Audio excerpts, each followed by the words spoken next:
Vindhyavahini temple.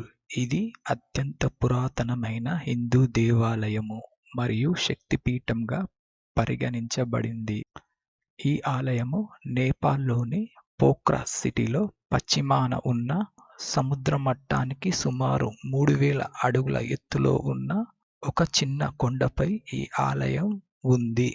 ఈ ఆలయాన్ని నేపాల్ రాజైన కాస్కి భారతదేశంలోని వింధ్యాచల్ పర్వత ప్రాంతాన్ని సందర్శించినప్పుడు అక్కడ ఉన్న దేవతను, అమ్మవారి శక్తిని, మహిమను తెలుసుకొని నేపాల్లో ఉన్న పోఖ్రా సిటీకి రక్షణగా ఇక్కడ అమ్మవారి విగ్రహాన్ని ప్రతిష్ఠించెను.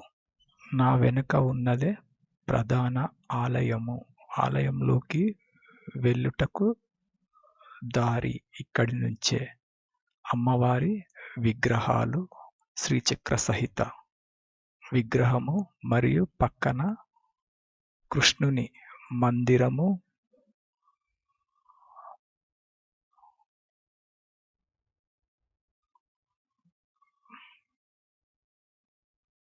మరియు హనుమాన్ మందిరము, రాముడు, సీత విగ్రహములు మరియు బుద్ధుని యొక్క ప్రధాన ఆలయములు ఇక్కడ ఉంటాయి.